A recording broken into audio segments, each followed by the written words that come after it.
7 ગુજરાતનો અવાજ। નમસ્કાર દર્શક મિત્રો, i7 ન્યૂઝ ગુજરાતીની સાથે હું છું આપની સાથે પાયલ બામભણિયા। તો જોઈએ આજના મહત્વના સમાચાર।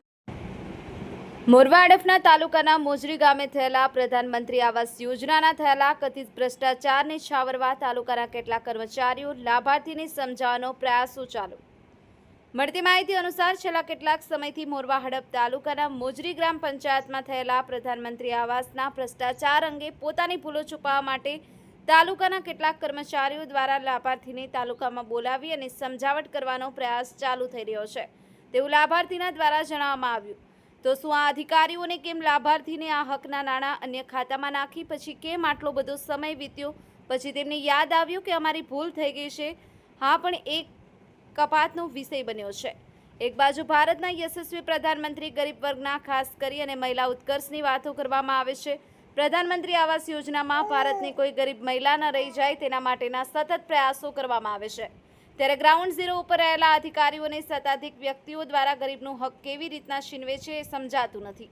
એક બાજુ ભૂપેન્દ્રભાઈની સરકારમાં કોઈ ગરીબનો હક છીનવાય નહીં તે માટે સતત પ્રયાસ કરી રહ્યા છે, તો મોરવા તાલુકા પંચાયતમાં કેમ આવા ભ્રષ્ટાચારી વ્યક્તિઓને રોકવાવાળો કોઈ નથી?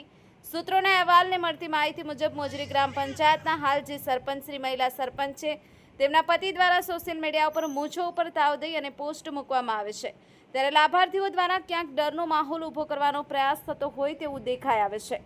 આ વિડીયો પોસ્ટથી લોકોમાં અનેક તર્ક વિતર્ક ઊભા થયા છે। i7 ન્યૂઝ દ્વારા ગ્રાઉન્ડ રિપોર્ટ જાણવાની કોશિશ કરી છે, ત્યારે ખરેખર મોજરી ગ્રામ પંચાયતની સ્થિતિ અત્યંત કફોડી સ્થિતિમાં જોવા મળી રહી છે।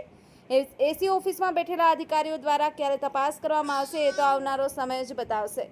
Bureau report i7 news Gujarati, Ahmedabad. આપણે આજે પંચમહાલ જિલ્લાના મોરવા હડફ તાલુકાના મોજરી ગામે ઉપસ્થિત છે અને ત્યાં પ્રધાનમંત્રી આવાસ યોજનામાં મોટે પાયે ભ્રષ્ટાચાર થયો છે। આ ગામમાં ઘણા લાભાર્થીઓના ખાતામાં પૈસા પડ્યા નથી, આવાસ મંજૂર થયેલા છે, બીજાના આવાસના પૈસા બીજા ખાતામાં પડ્યા છે તેવો આક્ષેપ કરવામાં આવી રહ્યો છે। ત્યાં આ લાભાર્થીઓ મોટી સંખ્યામાં ઉપસ્થિત છે, તો તેમના જોડેથી આપણે જાણવાની કોશિશ કરીએ કે તેમની કયા પ્રકારની રજૂઆત છે।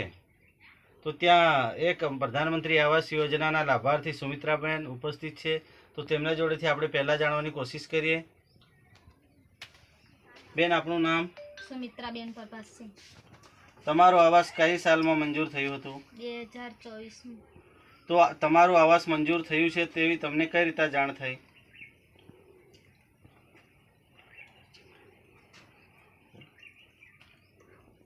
તો તમારા આવાસના પૈસા ખાતામાં નથી પડ્યા તેવી તમને કઈ રીતે ખબર પડી? મારા ઘરવાળા સાથે જોડાયું તો પછી ખબર પડી ગઈ। તમે કોઈ અધિકારીને આના વિશે રજૂઆત કરી હતી? તાલુકામાં જાણ કરાવી। તો ત્યાં તેમના પતિ પણ ઉપસ્થિત છે, પ્રભાતસિંહ, તો તેમના જોડેથી જાણવાની કોશિશ કરીએ। પ્રભાતસિંહ, આના વિશે તમે ક્યાં ક્યાં રજૂઆત કરી છે આ આવાસ વિશે? અમે આની રજૂઆત પહેલાં તો સરપંચને કરી હતી, પછી તાલુકા પંચાયતમાં કરી હતી, છતાંય માહિતી ન આપતા મેં આઈટીઆઈ દ્વારા માહિતી કઢાવી। 392 આવાસ મંજૂર થયેલા છે અને એના પૈસા પડી ગયેલા છે અને દરેક લાભાર્થીના પૈસા એવી રીતના પડ્યા છે કે ખુદ લાભાર્થીના ખાતામાં નથી પડ્યા અને બીજાના ખાતામાં જતા રહ્યા છે। તો તમારા ગામમાં આવા લાભાર્થી કેટલા છે? હજુ શોધખોળ કરતાં તો ઘણા નીકળે એવા છે, પણ અત્યારે 4-5ના તો નામ છે જ અમારી જોડે।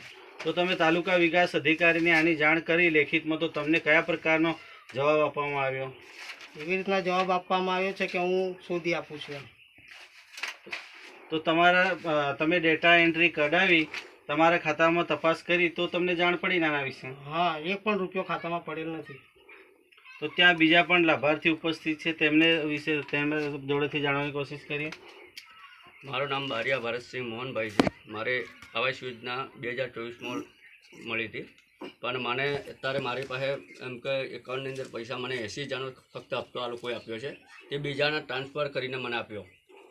બીજાના ખાતાની અંદર 80,000 મારા ટ્રાન્સફર કર્યા। પહેલો હપ્તો મારો 30,000નો હતો, એ બીજા ભાઈના ખાતા, મારું નામ અને એ ભાઈનું નામ એક જ છે, તો એ ભાઈના ખાતાની અંદરથી મેં પહેલું રજૂઆત કરી કે ભાઈ મેં કહું પૈસા મારા નામનું છે અને ડેટા ખોલો, મારે વાઈફનું જો ફોટો નીકળતો હોય તો મારે લેવાના, ના નીકળતો હોય તો ના નીકળવાનું। તો ખરેખર મારી વાઈફનો ફોટો નીકળ્યો અને પછી મેં કીધું કે ચલો આગળ મેં રજૂઆત કરી તો મને એ લોકોએ એમ કહે કે ચલો તમારું જ ખરેખર છે એટલે 80,000 રૂપિયા મને ટ્રાન્સફર કરીને એ લોકોએ લેટર આપ્યો. ત્યાં પછીનું મને કંઈ આપ્યું નથી. ત્યાં અધૂરા નાણાં બાકી છે એના વિશે તમે કયા અધિકારીને રજૂઆત કરી હતી? મોરવા આપણે ડામોર સાહેબ હતા તે વખત, પણ અત્યારે જતા રહ્યા છે, બદલી થઈ ગયા છે. અત્યારે એના વિશે એક બીજા પાર્થી કરીને છે, આપણે જે છે ગ્રામ સેવક છે એમને મેં કહ્યું છે, પણ છે તે છતાં કંઈ અમલ લેતા નથી. તો આ હતા આવાસ યોજના